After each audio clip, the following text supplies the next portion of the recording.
আসসালামু আলাইকুম। আজ শেয়ার করবো আপনাদের সাথে, ধরুন আপনি একটা শহরে বসবাস করেন। আর ৫ থেকে ১০% জমি আছে, পাশ দিয়ে রাস্তা গিয়েছে বিশেষ করে, অথবা মেইন শহরের কাছাকাছি।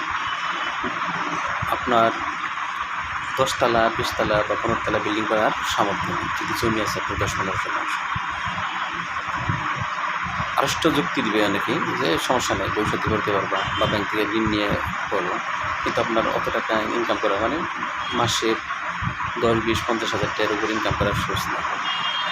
একটা বিল্ডিং যদি আপনি ১০ তলা বা ২০ তলা দিতে চান, অনেক টাকা লাগবে, অনেক টাকা, অকল্পনীয়। তাছাড়া আরও পারিপার্শ্বিক অনেক সমস্যা আছে। তাই আমি অনুরোধ করব, আমার সেটা যুক্তিটা আপনি মানেন আর না মানেন সেটা একটু চিন্তা করা উচিত। রাতের গভীরে চিন্তা করেন।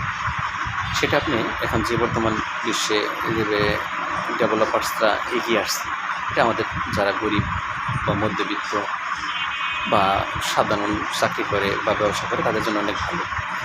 যদি আপনার ৫-১০% জমি থাকে শহরে, সেখানে যদি ডেভেলপার্সদের সাথে আলোচনা করবেন 40% বা 45 বা 50-50 যদি এমন জমি নিয়ে কিন্তু আপনাকে বিল্ডিং করে দেয়, নির্দ্বিধায় পৃথিবীর কারো কথা না শুনে যদি সুন্দরভাবে কাজগুলো করে দেয়, আপনার তাদের সাথে চুক্তিবদ্ধ হয়ে যান। কারণ আপনি জীবিত ব্যবসায় এই কাজগুলো করতে পারবেন না, বিশেষ করে রান্না করুন, ওটা আপনার ব্যাপার। তারপরে অলৌকিক কিছু হতে পারে, ওটা আলাদা। কিন্তু আপনার ১টা-২টা মেয়ে আছে বা ছেলে আছে, কেবল ১০ বছর বা ১৫ বছর, ওরা ৩০ বছর পরে বড় হয়ে চাকরি করবে, তারপরে আপনার ১০% জমির মধ্যে ২০ তলা বিল্ডিং দেবেন, এই আশাবাদ দিয়ে দেন।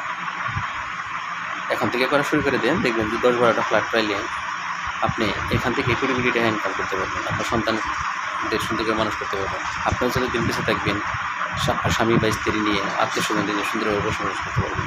অন্যের খোঁড়া যুক্তি শুনেন না, ডেভেলপারদের সাথে সুন্দর আলোচনা করে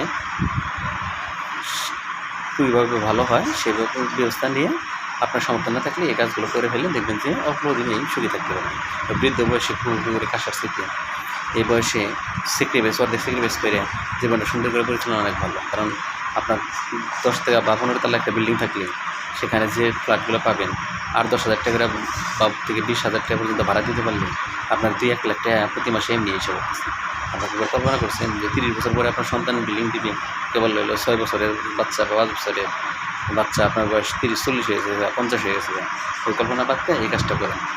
আমি আশা রাখি আপনার ভালো হবে। আমার কোনো ডেভেলপার্সটা বলে নাই, কিন্তু পৃথিবীর দিকে তাকিয়ে আমি যেটা দেখতেছি, আমেরিকা বা ইউরোপ কান্ট্রি, অস্ট্রেলিয়া, কানাডা, এই দেশে যেভাবে প্ল্যান করে ওই সামনে দিকে এগিয়ে যাচ্ছে, সরকার সাহায্য করতেছে। আমাদের সরকার তো না, গরিব আমরা তুলনামূলকভাবে, সরকার একা পারবে না। এই জন্যে যারা প্রাইভেট লিমিটেডের যারা আছে বা সরকারিও যদি কিছু সাহায্য নিতে পারে, নিয়ে মিনিমাম ১০ থেকে ২০ তলা পর্যন্ত সরকার যদি অনুমতি দেয় বা উপরে যদি হয় এমন বিল্ডিং করবে, তার আপনার ১০% তো জমি চলেই যাচ্ছে বা ৫% চলেই যাচ্ছে।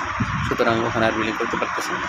এই জন্য যত সর্বোচ্চ দেয় এই যুগের অনুযায়ী সেটুকু করার চেষ্টা করবেন।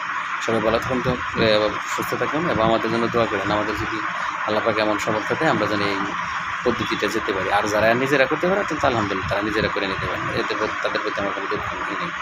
ওটা আপনাকে দিয়েছে আল্লাহ পাক করেন। অথবা জমিটাকে কোনো ব্যবসায়িক কাজে যদি লাগাতে পারেন, তাই লাগান, বাসায় রাখেন। ২০% জমি আছে, শুধু একটা ছোটো ঘর করে রাখছেন, এটা তেমন একটা বেনিফিট হবে না। আশা রাখছি যুক্তিটা শুনবেন এবং ভাববেন এই অনুযায়ী। ভালো থাকুন, সুস্থ থাকুন।